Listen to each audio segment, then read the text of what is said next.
Hello everyone. स्वागत है आप सभी का ऑनलाइन स्टडी में।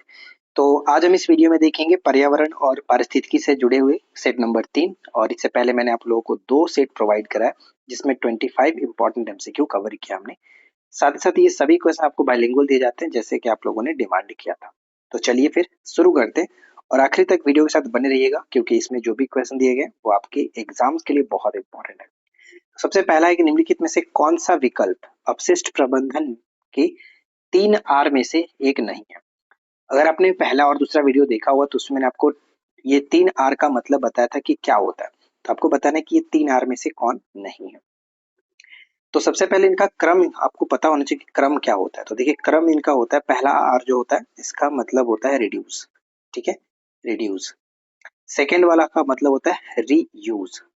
और थर्ड वाला जो होता है इसका मतलब होता है हम लोग रिसाइकल। ठीक है, रिसाइकल। तो ये ध्यान रखिएगा, इसमें यहाँ पे जो ऑप्शन रिफ्यूज दिया गया वो नहीं होगा, ऑप्शन बी को टिक करेंगे।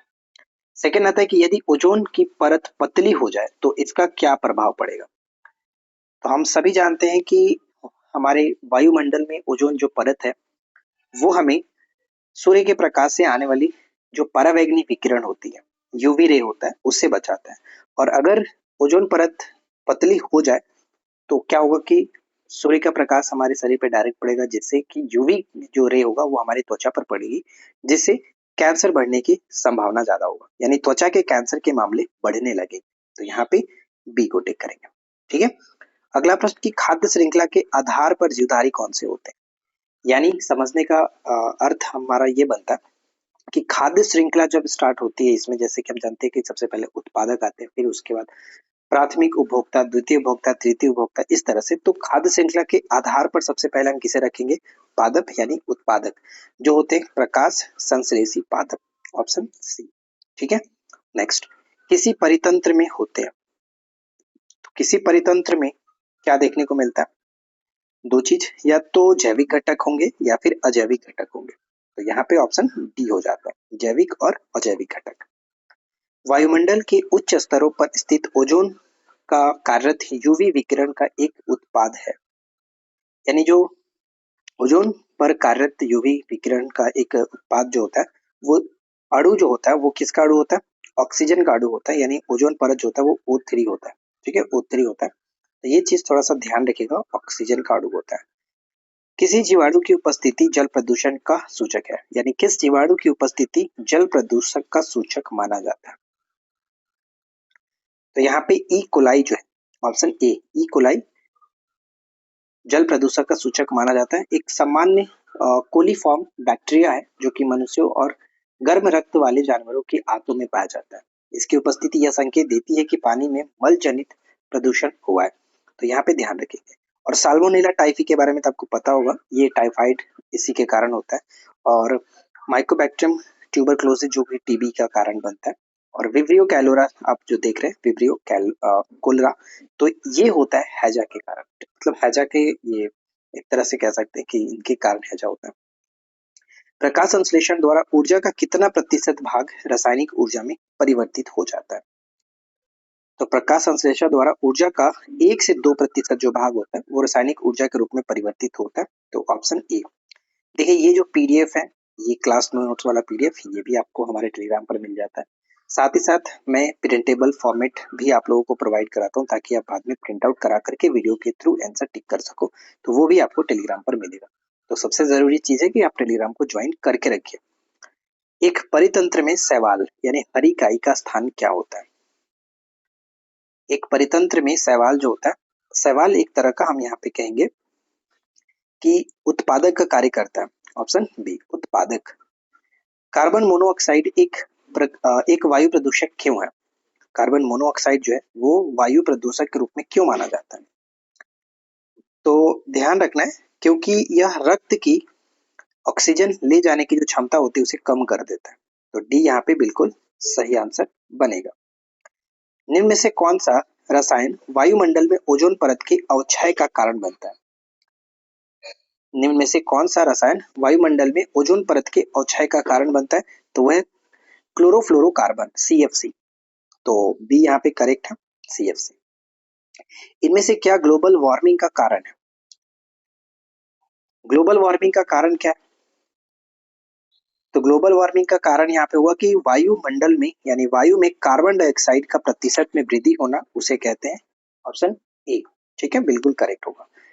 निम्न में से कौन सी क्रिया ओजोन परत की मोटाई को बढ़ाने के लिए सर्वाधिक उपयुक्त हो सकती है? तो देखिए, ओजोन परत की अगर मोटाई हमें बढ़ाना है तो हम ये कह सकते हैं कि अकॉर्डिंग टू ऑप्शन देखेंगे तो फ्लोरीन आधारित जो प्रशीतक होते हैं उनका उपयोग कम करना होगा, तब जाकर के ओजोन परत की मोटाई को हम लोग बढ़ा सकते हैं।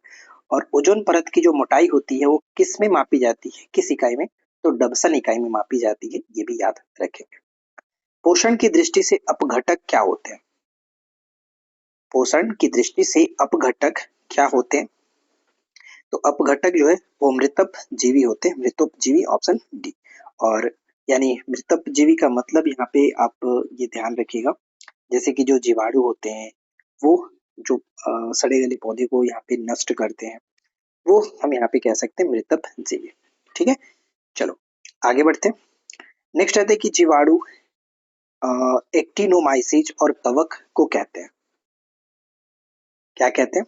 तो एक तरह से अपघटक कहते हैं, यानी कि डिकम्पोजर्स। डिकम्पोजर्स जैसे कि बैक्टीरिया और फफूंद मृत जैविक पदार्थों को विघटित करते हैं, और ये एग्जांपल आप ऊपर वाले प्रश्न के लिए भी ले सकते हैं, मृतक जीवी। राइट, तो ये ध्यान में रखिएगा। नेक्स्ट आता है कि निम्न में से कौन सा ग्रीन हाउस गैस का एक उदाहरण है? तो ग्रीन हाउस गैस का उदाहरण, सबसे पहले ग्रीन हाउस गैसेस कौन कौन सी होती है? तो carbon dioxide, methane, nitrous oxide, ozone और जल वाष्प, साथ ही साथ क्लोरोफ्लोरोकार्बन, ये सब जो कि ग्रीन हाउसेस गैसेस हैं।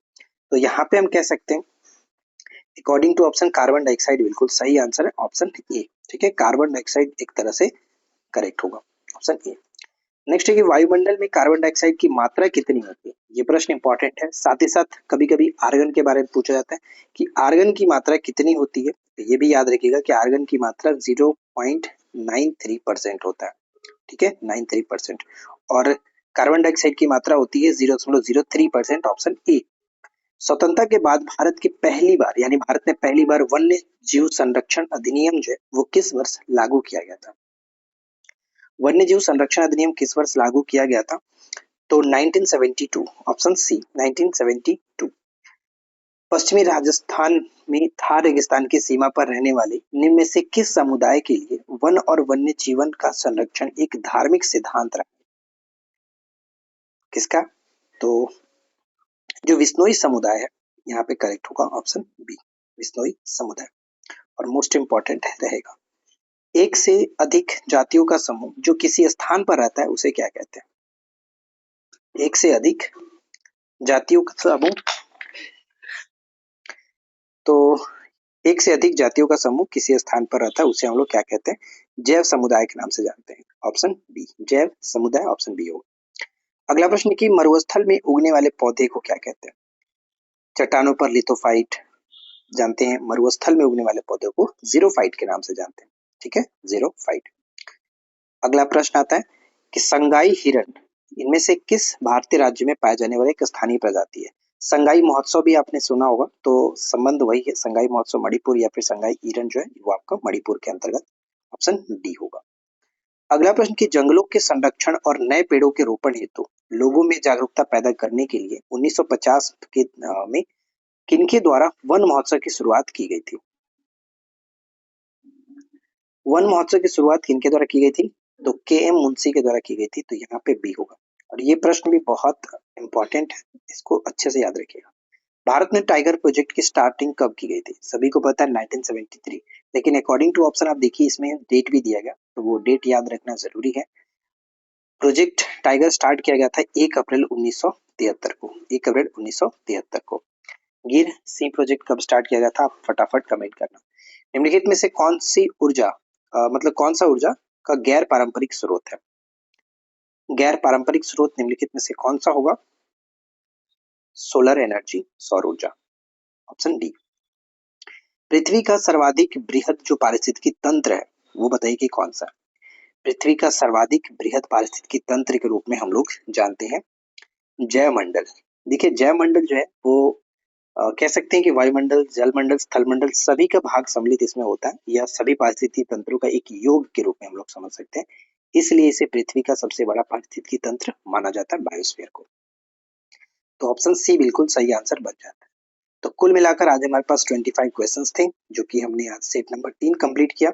वीडियो पसंद आया हो तो लाइक एंड शेयर करिए, चैनल पे पहली बार है सब्सक्राइब करके नोटिफिकेशन बेल आइकन को ऑल पे सेट कर लीजिए और फटाफट से इस वीडियो को अपने फ्रेंड के साथ शेयर कर दीजिएगा और साथ ही साथ पीडीएफ के लिए आप हमारे टेलीग्राम को ज्वाइन करके रखिए, जिसका लिंक नीचे डिस्क्रिप्शन में मिल जाएगा। तो इस वीडियो में इतना ही, मिलते हैं नेक्स्ट वीडियो में। Thanks for watching, keep learning, have a good